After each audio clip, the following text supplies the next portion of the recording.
Inshallah.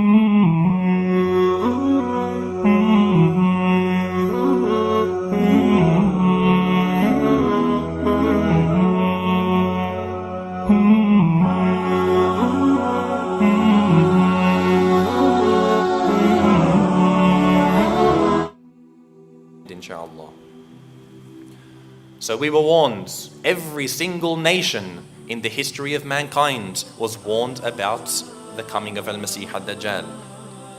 Now the word Dajjal itself, Al-Masih, we know what it means. What does Al-Masih mean? The Messiah. And who is Al-Masih? Isa alayhi salam. Now Messiah can also be translated into English as Christ. It means exactly the same thing. Masih comes from Arabic and Semitic languages. Christ is the Greek version of it. They have exactly the same meaning. So we as Muslims, when we say Jesus Christ, this is an acceptable term. We're saying Isa al-Masih. So al-Masih means the Messiah. As for Ad-Dajjal, Dajjal, it means someone who deceives, somebody who misleads you, somebody who covers his true nature. This is the meaning of a Dajjal. And the Prophet, peace be upon him, told us that the hour, meaning the last day, would not come until 30 Dajjaloon, 30 of these deceivers would appear on the face of the earth, claiming to be prophets and messengers. Now, no doubt, we know that many people have come claiming to be prophets and messengers. At the time of the Prophet, peace be upon him, there was Musaylama al-Kadhab, Musaylama the liar, who claimed to be a prophet. In previous times, we had Mirza Ghulam Ahmad of the Qadiani sect, who claimed to be a prophet. We had in our days Rashad Khalifa, this American mathematician who invented this number 19 miracle in the Quran, also claiming to be a prophet of Allah, until one of our brothers, may Allah reward him, killed him inside of his masjids. Because this is the punishment for anyone who claims to be a prophet of Allah when they are not. The Prophet, peace be upon him, told us that 30 of these Dajjaloon, these deceivers, would come claiming to be prophets and messengers. However, Al-Masih Ad-Dajjal is not going to claim to be a prophet or a messenger. No. Al-Masih Ad-Dajjal isn't going to stop at this level.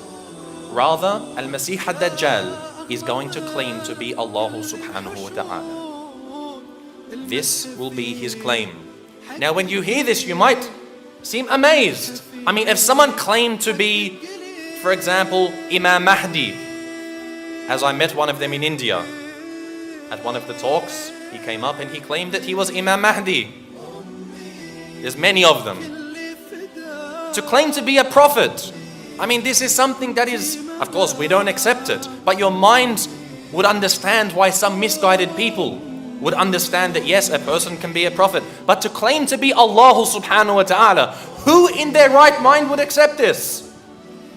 Even the kafir agrees that Allah subhanahu wa ta'ala has to be great and majestic and glorious. How could a human being claim to be Allah subhanahu wa ta'ala? But this is what makes the fitna so much worse.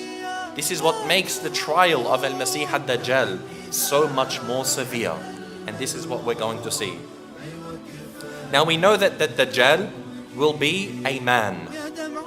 He will be a man from among the sons of Adam alayhi salam. This is very important to note.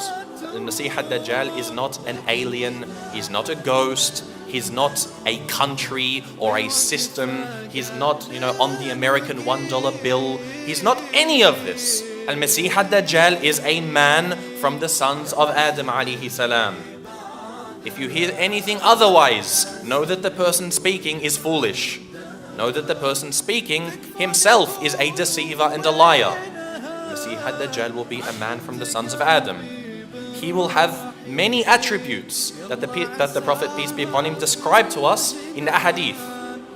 The Prophet, peace be upon him, told us so much of how he will be. He described him. Why? So that we would recognize who he is. In the same way that the Prophet, peace be upon him, described the characteristics of Imam Mahdi, for the reason that we would know who he is. So that not just anyone can come along and say, I am Imam Mahdi.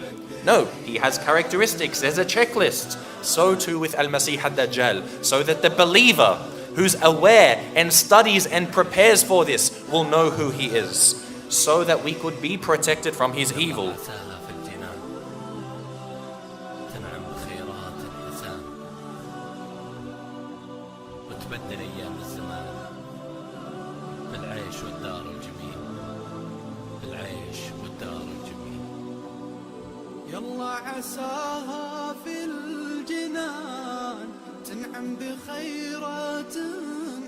That Dajjal will be coming with is the test of religion.